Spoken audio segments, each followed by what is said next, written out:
Hey everyone, this is Deeppool. Deeppool, thank you so much for joining us today. I first met Deeppool when we were both working at Virginia Commonwealth University. Uh, saw your work up in the hallways and really liked it. I think the story I like to tell was my boss at UVA was like, I don't know what photo is anymore. And I was like, I know what photo is. And I showed them your work. And they're like, I don't get it. I guess I just don't get photo these days. And I'm like, you don't. Um, but anyways, I'm a huge fan of Deeppool's work and the I don't want to drag this out, but I guess like the the movement that you've been having lately as far as just like the shows, and even I'm excited for you to share with us, but like sort of like publicly saying you're kind of closing like a chapter of work or like a body of work. So I'm excited to hear that. And then of course I'm a huge fan of your like apparel sort of side hustle, as it were. So I would love to kind of see where you're at with that. But let me turn it over to you. Cool. Yeah. So just watching this, we've done a few, or Dana's invited me to do a few artist talks or whatever visits. So it's good to be back. But yeah, I mean, I love doing these because every time we do one, I kind of sharpen my ideas, and I feel like if you were to watch all of them consecutively, it probably would get better each time, or Nice. more legible. Um, but yeah, so I graduated from DCU in 2019 from the photo and film department. I was raised in New York City, so when I graduated, I moved back, and I currently live in Queens, which is not the area that I grew up in, but I reside here and I work out of here. Um, or I work out of many locations, but I do consider myself Queens based at the moment. I love it, and I love being back in the city. Um, but yeah, I when I graduated, I kind of decided that it would be interesting and a challenge to try to become a working artist. Um, and so a lot of my work, I'm not really a huge fan of artist statements, but I'll say that a lot of my work is kind of influenced by my lived experience, for lack of a better word. I think that's a very overused sentence in the art world. But yeah, it's definitely a big influence. And what I mean by that is it's kind of like a motivation to make. But I wouldn't say that the work, uh, I would say that I like it to exist further than kind of what the identity politics behind it are. But I am a transcontinental adoptee. So I was adopted in 1998 and was born in 97, and from China. And then recently, in the past like 2 or 3 years, I've started transitioning um, female to male. So I don't love to say that. I don't consider I am a gender fluid person. But yeah. So both of those things kind of influence my work. Um, and yeah, I mean, it's historically I've definitely focused a lot more on this kind of idea of being an adoptee and what that means for myself and what that means in kind of a discourse of race. And I mean, mostly it's just finding yourself without having cultural roots. And I think a lot of us, we really lean on like legacy and ancestry to kind of define who we are in society and like what our place is and how we exist and how we interact with the external world. And when you're adopted, you don't necessarily, especially from a different country, you don't necessarily have those connections. Um, so when I started making work, a lot of that was like kind of manifesting from that experience. But when I started sort of making work that felt more queer in terms of attaching itself to gender and sexuality, I realized that they were both trans experiences. And that prefix is something that I became very obsessed with. Um, and so right now I'm kind of currently feeling out how to merge the two experiences.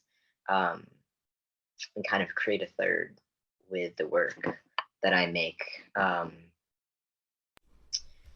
but I mean, I think the most interesting thing on the way is that I have learned that like the transcontinental adoptee experience is quite queer.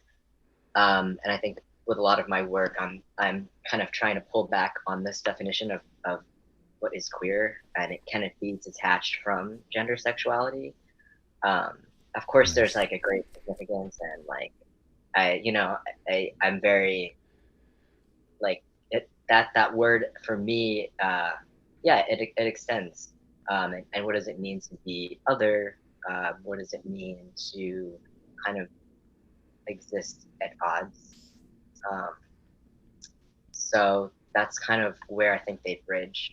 Um, and obviously, with that experience, there's a lot of like need to self-define and need to kind of undiscipline yourself and uncategorize yourself, which I think is also a very important spiritual way for people to exist in general.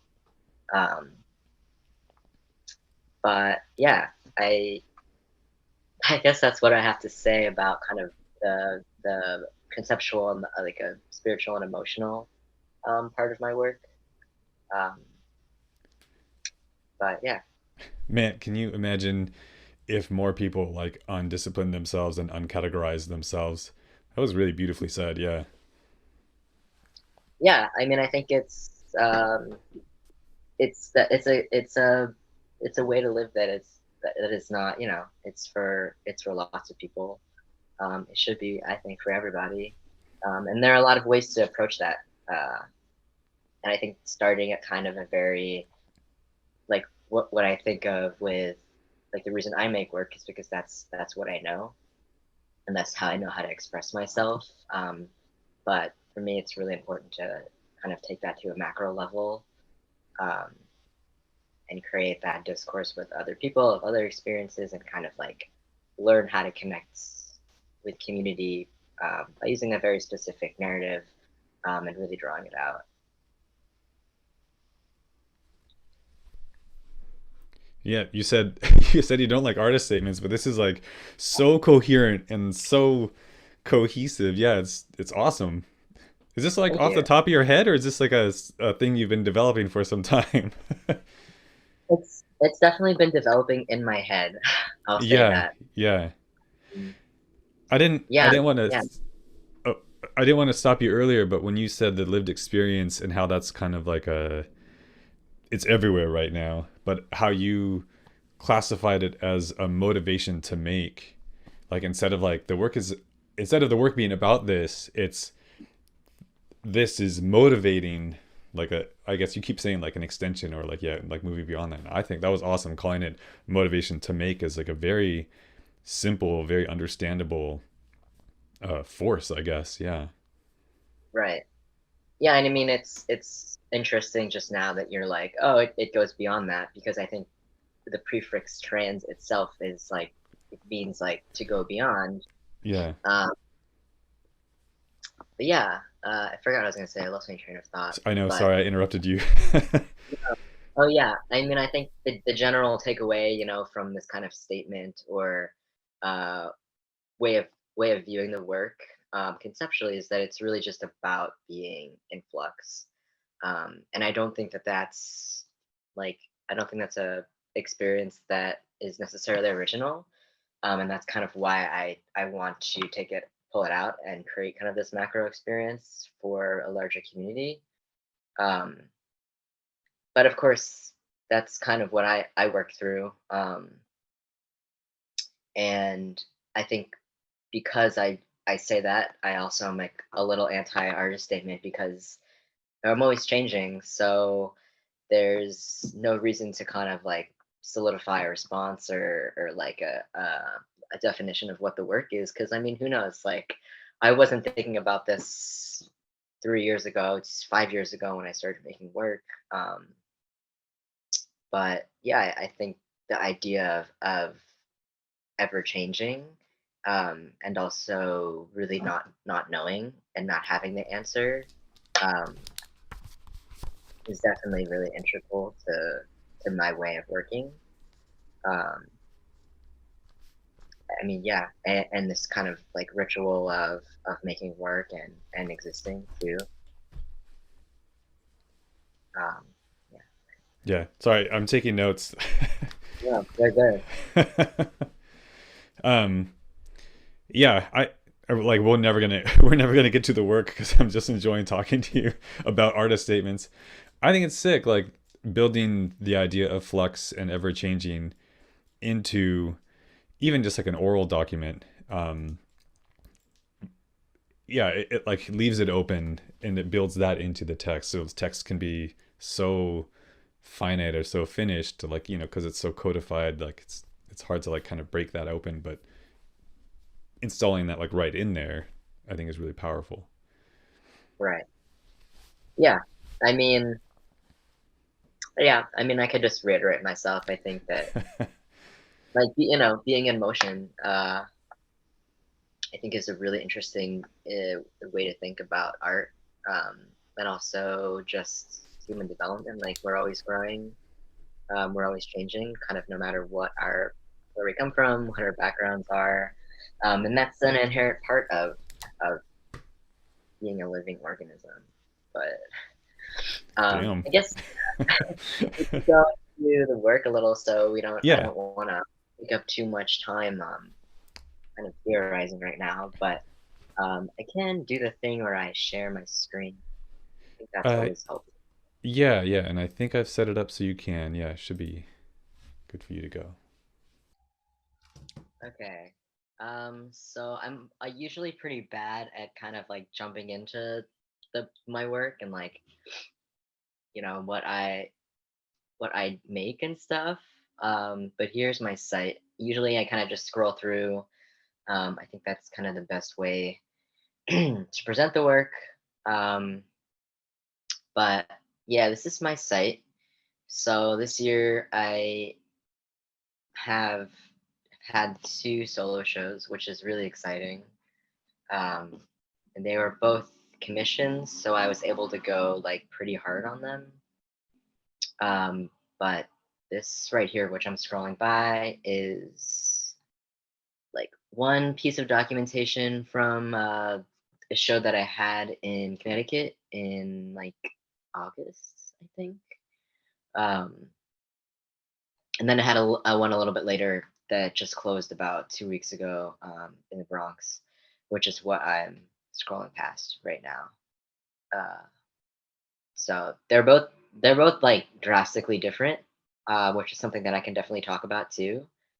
Um, but I guess I can also sort of a little bit pass through some of my older work, and not everything here has been presented um, in like a public setting. Some of it it's just been for my own studio and what have you. Um, this is kind of like this is a very cool show I did in New Jersey in 2019 before the pandy. Um, The pandy. yeah, somebody, somebody, I stole that from somebody. Somebody used that term the other day, and I was like, I shouldn't laugh, but it's Yeah. the pandy.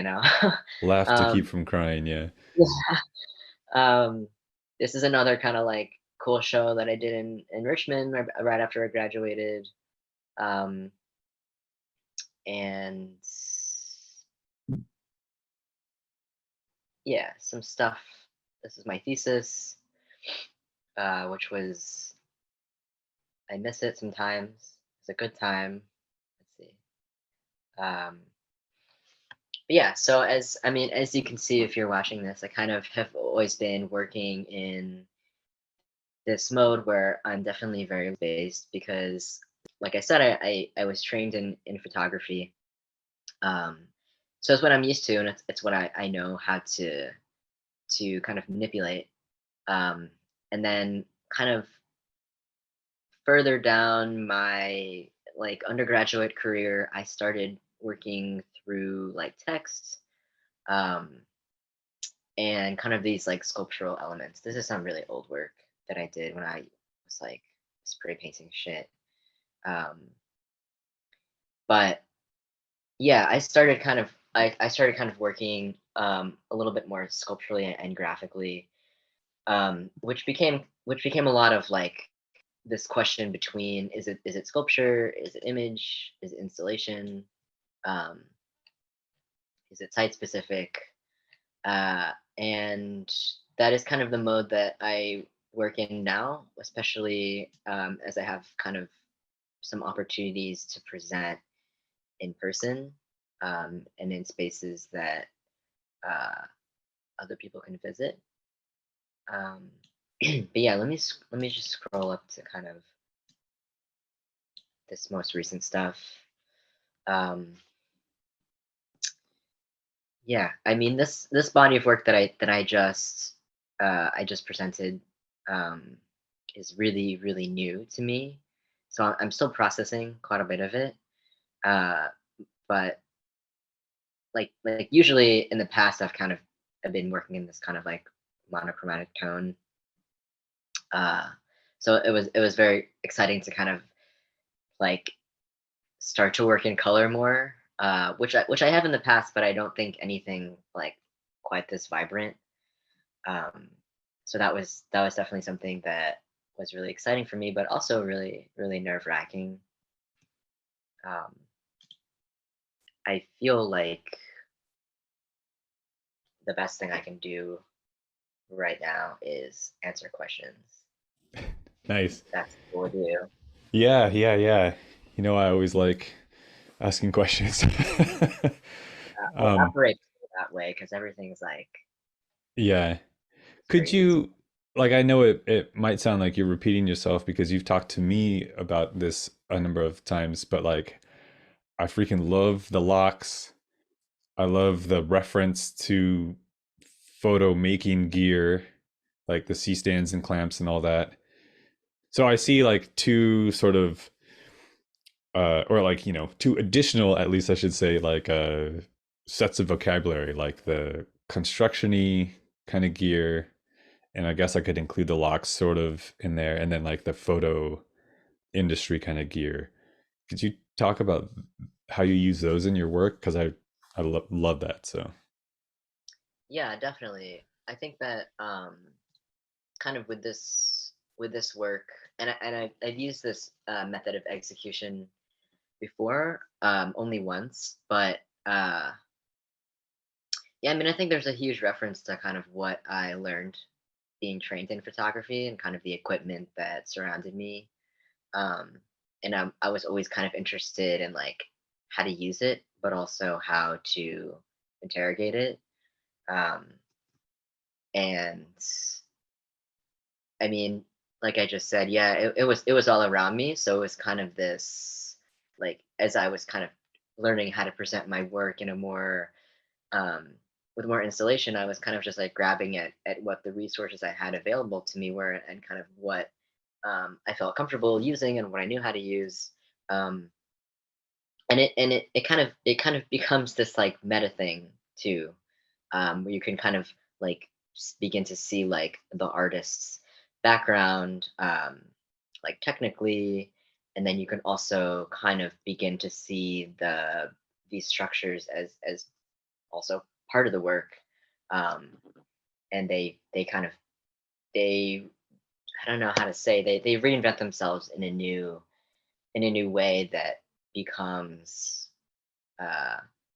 I feel like this sounds cocky, but you know they become conceptual and they become theoretical to the work, um, in a way that both has narrative but also has metaphor, um, and then also acts as structure and kind of like guidance, or an ambiguous kind of feel to the viewer. It kind of depends who you are, I think, and how you know process looking at work. Um, that's kind of my personal relationship with the equipment. well, while you're on this image, before you move on, is that getting Yeah, dipped into oil or liquid or something? yeah. This is getting dipped into water, Water. Okay. a little box of water. Yeah, Uh, that's awesome. Yeah, I wish I should have pulled up a little bit more documentation of this work. But for reference, yeah, this is like obviously, or maybe not obviously. This is an image of myself, kind of like a senior portrait that is dipped into a pool of water. And it's like we just saw. It's held up by these like very invasive sea stands, very shiny.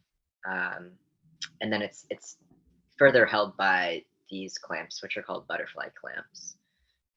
And so there's a lot of reference, like I said, to imagery and processing photography, and of course, like reinventing an image or reclaiming an image. Because like obviously, I didn't take this photo, like I wasn't behind the lens, but I it's it's re-photographed. It's actually re-photographed as an iPhone shot off of my laptop screen. And so this kind of flare is what comes from um, that kind of screen. So it's yeah, it's reappropriated. Um, but yes, it does dip into water, which kind of it moves it away from still imagery and actually kind of makes it into like a moving image. Or this image that's in motion, and we kind of like we don't know what this water whoops we don't know what this like water is going to do to the print. Um it could alter it. Like there are variables here that I can't that only like kind of like time can answer. And I think that's where this idea of like of moving and not knowing comes into play. Nice. Yeah. That was cool. I was very excited when I saw that on your site. I was like, "Oh, sick! It's dipped into something." Yeah. um, yeah, and then you I guess you talked about the like specifically the photo gear. That's really cool that those are officially called butterfly clamps. I never knew what those clamps were like actually called. Um, it's interesting how like that ties into other pieces that you have. Yeah, they were Um, also like super hard to find online. And I was kind of like I was impressed that or I was very appreciative that the the gallery kind of like went out of their way because we sourced these for the show, and I was like, oh, you actually found these. Like I found like one link um, on Google. But yeah, I think they work, like I said, structurally to just hold up the image, but also they are butterfly clamps, so there's kind of this. Um, we can extend it, or we can kind of reference like a metamorphosis, mhm, uh, mhm. and kind of like a shift um, in beauty and in like innocence to kind of flying away. I think kind of a little bit of this flair too is kind of it mocks a little bit of wings, but it also obscures the Mhm. image of the person here. Yeah, could you show off the locks some? Just because that's another thing that I've always enjoyed in your work.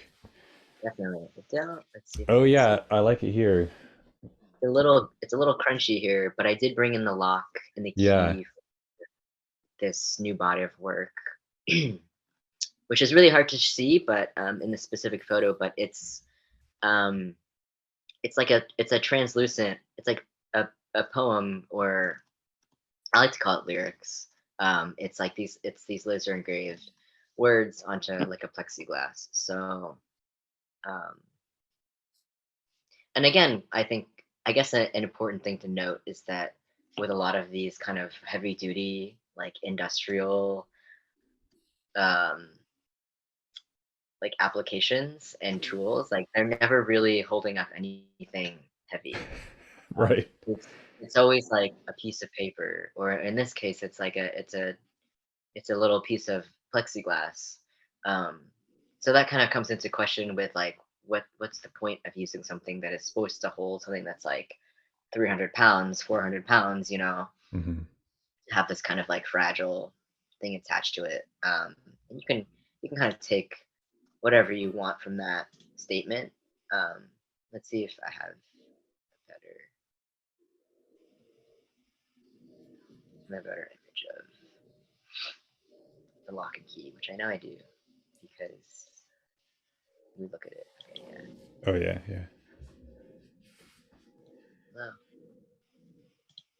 Oh yeah. okay.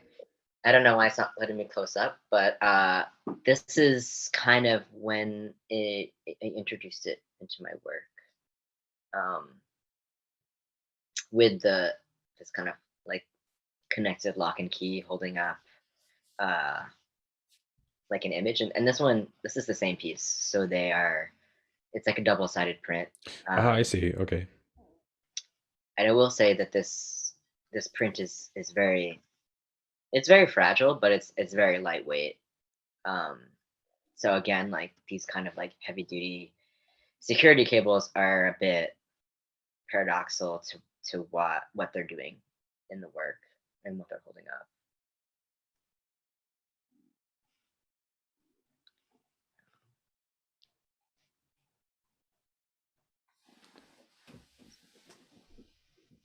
Yeah, I have the C stand here again, Yeah, yeah. um, and this one kind of has, and this one's a very like a direct. It's very direct to this idea of fragility, and like what does it mean to be fragile, um, clearly. Yeah, Yeah, yeah, yeah. It would be interesting, but I guess maybe only to me, and not that interesting maybe to most people, but like to know the actual like pound rating for all that stuff because it's always higher than I realize. Like that strap yeah, can probably hold down like a half ton or something. yeah. I mean, when I bought these, I was looking at the packaging, and it's like it's meant for these kind of like heavy duty motorcycles, um, You're right. like strapped on to the back of other vehicles. So yeah, you have some like pretty heavy duty shit going on here. Um, that's really supposed to like keep things in motion safe and to keep them strapped. Um, who's this guy here too? Yeah, I like this one a lot because this really sort of like wears it on its sleeve with like the padlock. That's like almost like the padlocks that like when people just put them like on a chain link fence or something to commemorate something. Yeah, that's an interesting thought. I think a lot about um like the like lovers locks, um and stuff. Excuse me. I mean, I think it's also important to note kind of like what does the material do to the image? Like, what is it?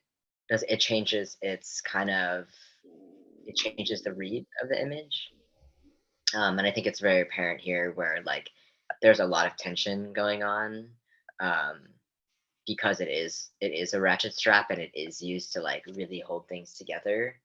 Um, and so like what does that mean for the work? Like there's a lot of push and pull and there's a lot of tension and there's a lot of um, they what's the word? It's like it's in my head, but I can't think of it. There's a lot of like it's contradictory things. It really contradicts the physical nature of the work, um, and so that's just like that's always really fun to play with. Do you have, this is maybe more of a technical question than a conceptual question, but the palette, like all that construction gear and like photo gear come in like such limited palettes. Does that ever present an issue or is that actually kind of like liberating in your workflow? Like, well, like this is neon green, like what am I going to do with it? Or are you ever like, I wish like, no, I need to commission like custom ratchet straps or something? It's definitely crossed my mind. Like as I progress, I'm like, will I ever kind of like make my own? Oh Um, yeah. and that is something that I've thought about. But I think that there's this.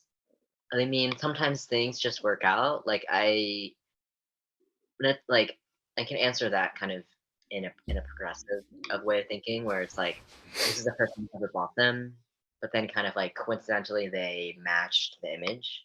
Yeah. And I didn't plan on that for happening, but I think that to me that was kind of like this meaningful thing where it's like, oh, it's all gonna come together in the end. Um, but yeah, I definitely as I grow, I get a little bit pickier about the color palette. I'm definitely I definitely have like now kind of been searching for specific color palettes. But I do think kind of like what you're saying, yeah, it's definitely it's fun to have this kind of limit. Um, and to kind of then like even further base the work off of those limits, and kind of try to figure out how does that play with the work, and how is that also like an extension of the work. um, C stands really don't come in any other color besides black and Right on. silver, so kind of like having that knowledge, how can I kind of take that and work with it, in a kind of like unpredictable way, that then becomes like it works in the end. And so that I think there's kind of like a challenge there too, um, and this kind of like giving up of control of that kind of color space and that kind of aesthetic. And I think the imagery and the text and like everything inside of this kind of vessel, that is very calculated, and that is where I'm allowed to kind of have this intense control. um, but everything else is like a little bit up to not very up to me, if that makes sense. Yeah. No, totally. The your current or your most recent Wave Hill show, I think I saw on Instagram you were talking about sound work. Did you make a sound piece? Is that pedestal in the middle a sound piece, or It is, yeah. I don't know if it's gonna work to play documentation over. We could try. Yeah, unfortunately this Okay, doesn't link to sounds. got it, got I it. have a No worries. SoundCloud link, but it's almost too pathetic for me to like show anybody. Um, Uh, yeah, I when I was building this body of work, which, like I said before, is like super new to me, and I part of me is still like really trying to process it. Like, what does it mean? Why did I make this? What are these moves? Um, and a little bit of context with Wave Hill is that it's kind of like this like luxury garden up in the Bronx, which is very beautiful. But most of it, yeah, is for people to go and relax. And there's also this kind of tension of the garden where it's a very like natural meditative place to go, but it's also a garden, so it's man-made, um, and it's choreographed. Um, so I was really drawn to this space because of its like nature, its kind of contradictory nature in that way. So I was super excited when I kind of had the opportunity to show there, um, and especially in this room, which is like, as somebody who has a history in image making, um, like there are no walls, Yeah, uh, and so that was like I love that. It was honestly it wasn't too difficult for me to kind of navigate that, but I loved that it was like not a cube. Um, So I guess that played a really big role in this work because the room is also kind of like ever changing, um, and it doesn't stay the same.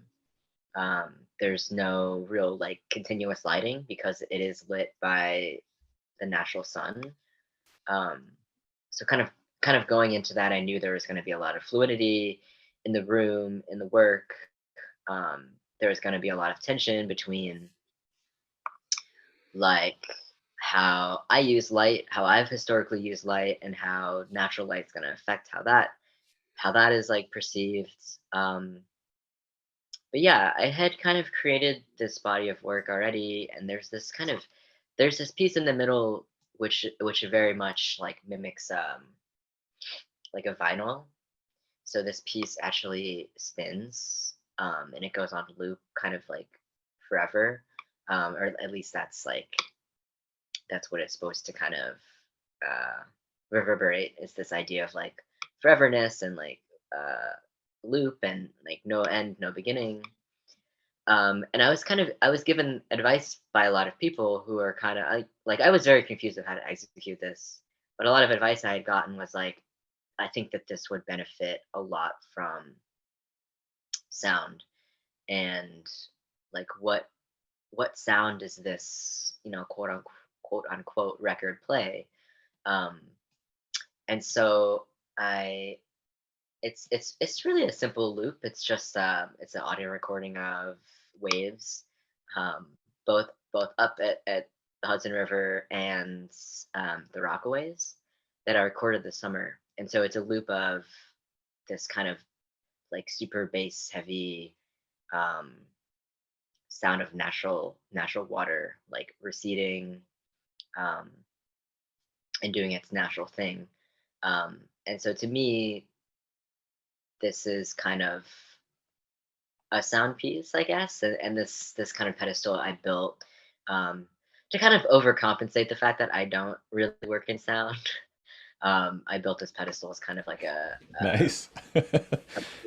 yeah. I was like, I don't know how to do this, but I have to do it. But um, but Well, yeah, it's just kind of like a pedestal speaker. so like the speakers housed inside there. Yeah, Got it. yeah, Yeah. I kind of see it right there. Oh, got it. Okay. Yep. But yeah, it's supposed to kind of reverberate off itself in here, um, and then it does kind of channel outside of here with this um, kind of I don't know what it's called, that board that has like holes in it. Um, Oh, right. Yeah, I know what you're talking about. Yeah, but basically, it generates a almost like a grill for sound to emanate through. yeah, yeah, Got it. I think this is totally not about the sound piece, but it hit me as we were talking about this that I think the use of plexi is brilliant here because it really invites engagement with the surroundings. Yeah. yeah. I think there's a lot of talk about within this specific space, like as a photographer, how to work with it, and Yeah. how to. So I was thinking a lot about like transparency. Um, and this image is actually mounted on a plexiglass, um, so it does move a little bit with the sun, Yeah. change with these kind of like super like blown out highlights. These are buds of a flower. um, but this piece was really like, it was super up to, like, I had no idea how it was going to function in the space. I just knew that it was transparent, and Yeah. that it was gonna be really hard to photograph. um, Right. like that was my like instinctual like need to put it in, and I was like, is the sun gonna kind of transfer through it and bounce off the walls? But I think the most interesting thing that it kind of did was that it's inherently kind of reflective, like plexiglass and glass itself has Hmm. this sheen to it that reflects, and it moves, and when it moves, like the trees and the rest of the room moves with it, Oh, and it's right. reflecting the space. So it becomes this very uncapturable piece of art. Like it's both a mirror and it's transparent, and it's hard to document like physically. Um, but it's constantly moving, and there's no way to kind of like keep it steady. Yeah, no, that's awesome. This stuff, yeah, I wish I could have seen that show. I mean, seen and heard. Yeah, I think you would have enjoyed it a lot. Yeah, damn. Ah, it looks good. Congrats. Yeah. We are like totally at time. I don't know if you could sum this up in a short amount of time, but like I was really curious that you kind of openly said, like, I'm putting this body or this, like, this group of images to rest for a little bit, at least at the end of the Chapel Hill show. Like, what does that mean for you, like, actually? Or yeah, is it like everything here, like not touching these images again for like a certain amount of time? Like, what does that mean for you, like, to step away from something? How do you define that for yourself, at least? And I know that that is also like something that can change and like as you grow, but in this moment, what does that mean for you? Yeah, I think there was like this was kind of this body of work that was up in Connecticut. It's called the show is called Dreaming in Black and White, and it was like briefly, it's a kind of a compilation of a lot of like imagery and photo based work, lens based work that I had been working through for like I don't know, 8 years or something. So it was a lot of stuff that was drawn from archives and like reworked over and over again. Um, but because I had this opportunity to like show the work, um, that felt like for me very cathartic. And I knew that to kind of show that compilation would kind of for me personally like present everything um, up to this point. And it was very like it was very fulfilling and very satisfying for me to kind of like get that out in the world and then kind of like close that door. I don't necessarily believe in closing the door that way, but for now, um, and then when I moved down to Wave Hill, like as you can see, everything's like very different. It's totally like vibrant and it's really present work. Like I think when you're looking at these kind of monochromatic images, like you think a lot about like nostalgia in the past, Mm. and there's almost this kind of like it's a little depressive too. Um, there's this kind of deep like preciousness and there's this deep thinking of like okay, these are kind of portals of the past. These resonate with memory in the most cliche way. Like I think that a lot of us we think of that when we look at kind of like black and white film imagery. Right. um, Stuff is like super vibrant, so I see it as very like very present way of showing my work, and it's very different than what I've done. um, so I think for me that was like a personal like a jump to challenge myself, and to kind of to step out of things that I was really comfortable with. But I think in general, like I guess a piece of advice or like the way I think about art is that it is very spiritual and it is very ritualistic. And I think even after this Wave Hill show, like recently I was talking to some friends and I was like, yeah, I think I'm gonna like quit making art for like a year. Um, I don't know about a year, but I think I'm going to kind of like quit making this kind of way of making for many months. Um, and I think it's important to kind of like spiritually heal from putting yourself out there and exposing yourself. And it's really intense to kind of find yourself publicly, um, and open up about like this is my experience and this is my journey and this is how I interact with the world. So yeah, I hope that that kind of answers your question about kind of like saying that I'm gonna move on or like kind of defining an end point, or a stopping point. And like I think a lot of it too is like letting yourself heal and letting yourself rest from that exposure. Um, I just think that's really important for an artist. Yeah. Yeah. That's, I have thought about the idea of rest and regroup a lot, but I hadn't until you put like a very like a concise like label on it, like healing from the kind of trauma of exposing yourself in this way, even like exposing yourself to the creative process, like not necessarily in a public way, but it is like at times and sometimes at the same time like cathartic, but also um traumatic. Yeah, birthing something, I absolutely. guess. Yeah. Yeah. Um, Yeah. yeah. So good. Um, we kind of ran out of time. Can you just show us a sweatshirt? Or, or this guy. Yeah. Yeah. Yeah. Um, yeah, Wait, I but make clothes as a side hustle. What's up? sorry, go ahead. Go ahead. No, I'm just saying I make clothes merch as like a side hustle with the little rabbit icon. You can see it's my mouse. Um, yeah, what were you gonna say? I didn't want you to like spend like too much time on it, but this is perfect. Yeah, this is it. Um, it's fun. It's fun to make stuff when I'm not like doing everything that we just talked about. Um, yeah. I guess I did have a question about this. Is this part of what's gonna be put to rest for that year break for you, or is this a separate, like feels separate for you?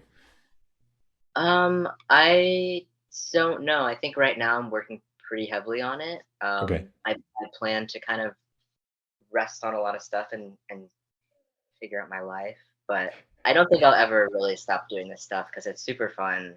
Um, and it's just really engaging in a way that is fulfilling for me. Um, Yeah. so hopefully there will be more. Don't worry. I know I'm always like, oh, sick, I gotta get one. And then it's always like sold out or whatever. um, cool. Thank you. Yeah, we've gone over an hour, so like I don't want to Yeah, take so much of your time. Um, absolutely. yeah, thank you, Deep Pool. Like it was so cool to hear you talk about those two bodies of work, like sort of like how they connect, but also how they diverge. That's really interesting. Um, I mean, not the bodies of work, I should say, but like those two specific shows, like Wave Hill and Chapel Hill. Right. Yeah. Well, yeah. I appreciate you having me again. Um, yeah. Yeah. Well, say goodnight to Turbo. I can't believe I forgot that Turbo was yours. They're not around there. Are they easy to grab? He's a little like, And no worries. let's see. Yeah, I think he's taking a nap right now, so I'm gonna let him Oh, be. yep, Yeah. yep. That's good. No, Millie came in to say hi, and I was gonna scoop her up to show her off, but then she took off, so it's like whatever. um, cool. Yeah, I will talk to you soon. Thank you again for taking the time to do this. This was awesome. I really appreciate it. Yeah. Thanks so much. Yeah. Talk All to you right. Take soon. care. See you. Peace.